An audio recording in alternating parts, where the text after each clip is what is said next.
Dear students, last lecture में हमने ये पढ़ा था कि डबल सर्कुलेशन क्या होता है, सिंगल सर्कुलेशन क्या होता है। यानी डबल सर्कुलेशन यानी दोहरा परिसंचरण तंत्र और सिंगल सर्कुलेशन यानी एकल परिसंचरण तंत्र क्या होता है, इसको हमने बहुत अच्छी तरह से पढ़ा था। आज हम एक और छोटा सा टॉपिक ले रहे हैं, वह है स्ट्रक्चर ऑफ हार्ट। केवल एक टॉपिक है ये, स्ट्रक्चर ऑफ हार्ट।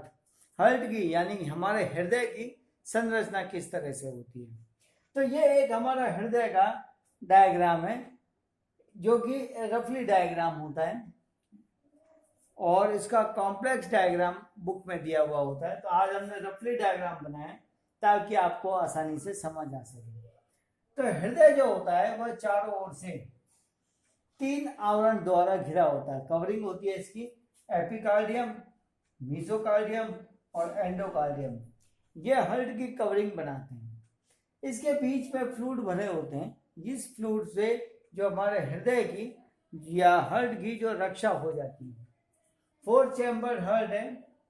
एक तो लेफ्ट ऑरिकल्स है, राइट ऑरिकल्स है। ये कौन सा है? लेफ्ट, और ये क्या है? राइट ऑरिकल्स है।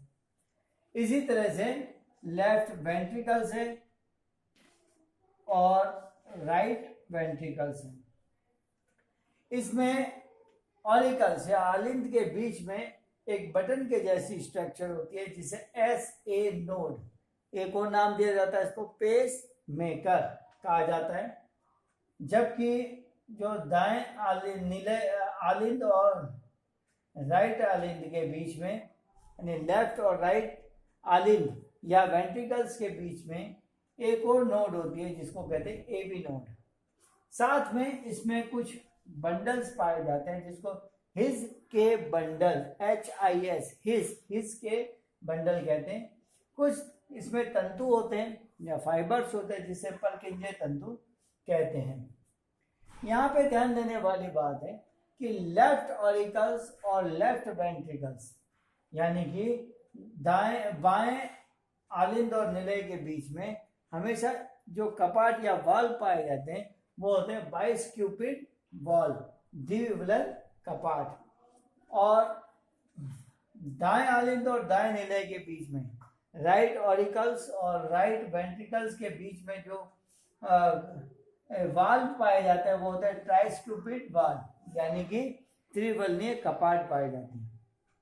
यहाँ पे हमारी आर्टरीज एंटर करती है और इसके अंदर सेमी सर्कुलर वाल्व पाए जाते हैं। ये सेमी सर्कुलर वाल्व पाए जाते हैं। ये आगे जाकर के एक धमनी चाप का निर्माण करती है, जिसे कहते हैं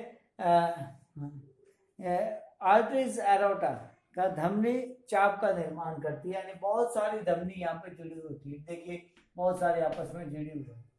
यहाँ वेन्स होती है, 2 तरह की वेन्स इसमें पाई जाती है। एक तो नॉर्मल वेन्स होती है, जिसके अंदर होता है इम्प्योर ब्लड या अशुद्ध रक्त, और एक पल्मोनरी वेन्स, जैसा कि आपने डबल सर्कुलेशन पढ़ा था, इसमें इसका उल्टा होता है। यहाँ जो ब्लड होता है हमेशा प्योर ब्लड यानी शुद्ध रक्त होता है, जो कहाँ जाती है? ये हमारे पास ये जिसमें जाती है फेफड़ों में या लंग्स के अंदर एंटर करती है। धमनियों में शुद्ध रक्त और शिराओं में अशुद्ध रक्त होता है। यानी जो वेन्स होती है उसमें अशुद्ध रक्त और आर्टरीज जो होती है उसमें शुद्ध रक्त होता है। परंतु पल्मोनरी वेन्स और आर्टरीज इसमें अपोजिट होता है। ठीक है, तो ये एक हृदय की नॉर्मल स्ट्रक्चर होती है। अब इन सभी को जोड़ते हुए मैं आपको बता रहा हूं कि हृदय की क्या स्ट्रक्चर होती है। पहला, आउटर स्ट्रक्चर ऑफ हार्ट, हृदय की बाह्य संरचना। यदि हम हृदय को बाहर से देखें तो पहला तो यह है कि दिखाई कैसे देगा? मुट्ठी के समान दिखाई देता है। तो हृदय एक पेशीय संरचना या मायोजेनिक हृदय पाया जाता है, जो 4 चैम्बर्ड होता है। इसमें 2 ऑरिकल्स और 2 वेंट्रिकल्स, 2 आलिंद और 2 निलय पाए जाते हैं। ये एक मुट्ठी के समान पाया जाता है, जो हमारे दोनों लंग्स या फेफड़ों के बीच में स्थित होता है। हल्का सा लेफ्ट की ओर ये झुका हुआ होता है, इसीलिए कहा जाता है कि लेफ्ट में हार्ट पाया जाता है। इसमें आलिंद जो होते हैं, ये जिसको आलिंद या ऑरिकल्स कहते हैं, ये एक पट्टी जैसी स्ट्रक्चर होती है जिसको डिवाइडर कहते हैं, इसके द्वारा सेपरेट रहता है। ठीक है, सेपरेट, ये डिवाइडर है, इसके द्वारा सेपरेट है। इसके नीचे की ओर वेंट्रिकल्स पाए जाते हैं जो भी डिवाइडर द्वारा सेपरेट रहते हैं। ये इसके आउटर स्ट्रक्चर है। यदि हम इसकी हार्ट के इंटरनल स्ट्रक्चर देखें तो बहुत ही कॉम्प्लेक्स स्ट्रक्चर होती है। तो heart is a very complicated organ, बहुत कॉम्प्लिकेटेड ऑर्गन होता है। सिंपली यदि इसे को हम समझें तो इस तरह से होता है। हमारा हार्ट चारों ओर से 3 आवरण या कवरिंग द्वारा घेरा जाता है, जिसे एपिकॉर्डियम, मेसोकॉर्डियम और एंडोकॉर्डियम कहते हैं। इन तीनों के बीच में एक फ्लूइड भरा होता है। ये फ्लूइड हृदय की रक्षा करने का काम करता है। जैसे कि आपने देखा है कि अचानक कोई हमारे ऊपर कूद जाए या बैठ जाए तो हार्ट तो खराब हो जाएगा, लेकिन ऐसा होता नहीं है। थोड़ा बहुत जो प्रेशर होता है वो तो हम भी सहन कर लेते हैं। वो किसके कारण सहन करते हैं? इसके कारण, इसमें जो फ्लूइड पाया जाता है उसके कारण हम सहन करते हैं। हृदय जो होता है वो 4 चैम्बर्ड होता है, 2 ऑरिकल्स एंड 2 वेंट्रिकल्स। हृदय के जो लेफ्ट पार्ट होते हैं उसमें शुद्ध और राइट पार्ट के अंदर अशुद्ध रक्त पाया जाता है।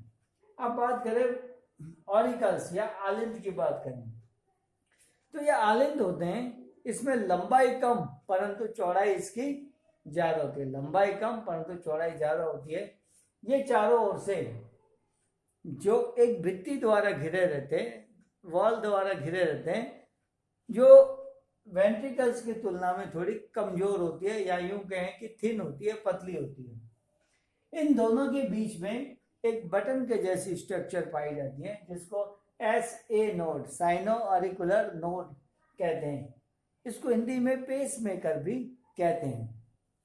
ये जो होता है ये कॉन्ट्रिक्शन वेव्स उत्पन्न करता है, संकुचनशील तरंगे उत्पन्न करता है, जो ये ऑरिकल से आलिंद होते हैं उसको संकुचित करने का काम करता है।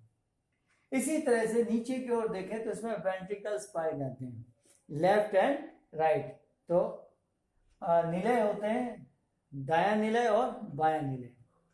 ये दोनों एक विभाजक पट्टिका द्वारा आलिंद से सेपरेट रहते हैं। इसमें लेफ्ट आलिंद और निलय यानी ऑरिकल्स और वेंट्रिकल्स के बीच में एक वाल पाए जाते हैं। इस वाल को कहते हैं बाइस्क्यूपिड वॉल, द्विवलन कपाट। इसी तरह से दाएं आलिंद और दाएं निलय के बीच में, right auricles and right ventricles के बीच में जो वाल पाए जाते हैं इसे ट्राइस्क्यूपिड वाल कहते हैं। जब ऑरिकल्स में ब्लड भर जाता है तो इसमें कॉन्ट्रिक्शन होता है, कॉन्ट्रिक्शन वेव्स इससे आती है, इससे ऐसे नोड से आती है। ये कॉन्ट्रिक्ट होता है और ब्लड किसमें आ जाता है? अपनी अपनी तरफ के वेंट्रिकल्स के अंदर आ जाता है। अब बात करें वेंट्रिकल्स की। वेंट्रिकल्स जो होते हैं ये लंबाई में ज्यादा परंतु चौड़ाई में कम पाए जाते हैं, जिससे हार्ट की जो शेप है मुट्ठी के समान हो जाती है। इस वेंट्रिकल्स में जो डिवाइडर होता है उसके ऊपर एक और बटन के जैसी स्ट्रक्चर पाई जाती है। इस बटन के जो AV नोड कहते हैं, AV नोड कहते हैं। ये AV नोड कॉन्ट्रिक्शन वेव्स, संकुचनशील तरंगे उत्पन्न करती है जो वेंट्रिकल्स को या निलय को संकुचित करने का काम करता है। पर जैसा कि आप जानते हैं इसकी जो आउटर वॉल होती है ये थोड़ी मोटी होती है, तो खाली AV नोड इसमें कॉन्ट्रिक्शन नहीं कर सकता है। इसमें कॉन्ट्रिक्शन के लिए स्पेसिफिक टाइप ऑफ फाइबर पाए जाते हैं जिसे परकिंजे तंतु या परकिंजे फाइबर कहते हैं। परकिंजे फाइबर भी कॉन्ट्रिक्शन पूरी तरह से नहीं कर पाते, तो इसके लिए एक और चीज पाई जाती है, हिज के बंडल इसके अंदर पाए जाते हैं। तो AV नोड, हिज के फाइबर, हिज के बंडल और परकिंजे फाइबर, ये तीनों मिलकर के कॉन्ट्रिक्शन वेव्स करते हैं। तो इनसे इसमें जो कॉन्ट्रिक्शन की क्रिया होती है, किसमें? वेंट्रिकल्स में कॉन्ट्रिक्शन की क्रिया होती है। तो आपने देखा ये एक स्ट्रक्चर होती है। इसमें देखो 4 चैम्बर्ड होता है ना। एक तो 2 ऑरिकल्स होते हैं और 2 वेंट्रिकल्स, 2 आलिंद और 2 निलय पाए जाते हैं जो सेपरेट होते हैं, डिवाइडर द्वारा ये सेपरेट होते हैं। इसमें जो एक धमनी या आर्टरीज पाई जाती है जिसमें सेमी सर्कुलर वॉल पाया जाता है, या आगे जाकर के हमारे धमनी चाप या आर्टरी अरोटा का फॉर्मेशन करती है। इसमें डिफरेंट टाइप ऑफ आर्टरीज पाई जाती हैं। इसमें दो तरह की आर्टरीज होती है। एक तो नॉर्मल आर्टरीज होती है, नॉर्मल धमनी होती है जिसमें शुद्ध रक्त होता है, और दूसरी टाइप की पल्मोनरी धमनी होती है जो इसका अपोजिट है, जिसमें अशुद्ध रक्त पाया जाता है। ठीक है, इसी तरह से पल्मोनरी वेन्स जो होती है उसमें शुद्ध रक्त है। हालांकि वेन्स में कैसा होता है, अशुद्ध होता है, पर पल्मोनरी में इसका अपोजिट है, शुद्ध रक्त पाया जाता है। इसी तरह से इसमें दूसरी होती है जो धमनी होती है या आर्टरीज होती है, इससे ले जाया जाता है शुद्ध रक्त, और वेन्स के द्वारा ले जाया जाता है अशुद्ध रक्त कहते हैं। ब्लड से 2 बार रक्त आता है, इसको डबल सर्कुलेशन कहते हैं। तो ये एक हमारे हार्ट की स्ट्रक्चर होती है। तो स्टूडेंट्स, हार्ट की स्ट्रक्चर वेरी कॉम्प्लिकेटेड होती है, इसको बनाने की कोशिश करना, नहीं तो नॉर्मल डायग्राम तो हमने बना ही दिया है, इसके बेसिस के ऊपर आप इसको एक्सप्लेन करने की कोशिश करना। अच्छा हो कि आप बुक से कॉम्प्लिकेटेड स्ट्रक्चर बना लें। अगर किसी कारण से वो नहीं भी बनती है तो आप इसको बनाएं। इसके नोट्स मैं आपको सेंड कर दूंगा, जिसके अंदर ये स्ट्रक्चर बना रखा है, इसके मैकेनिज्म क्या है। In next lecture we study about the mechanism of heart. कैसे तो ये संकुचित होता है, सिस्टोल है, और कैसे डायस्टोल है। तो सिस्टोल डायस्टोल क्या होते हैं, हार्ट की किस तरह से मूवमेंट होता है, इसके बारे में देखेंगे। हार्ट में कौन कौन सी डिजीज पाई जाती है, इसके बारे में देखेंगे। तो आप इसको ध्यान से पढ़ना, ध्यान से इसका डायग्राम बनाना, और नेक्स्ट लेक्चर में हम डिस्कस करेंगे what is the mechanism of heart, हृदय की क्रियाविधि के बारे में पढ़ेंगे। Thank you.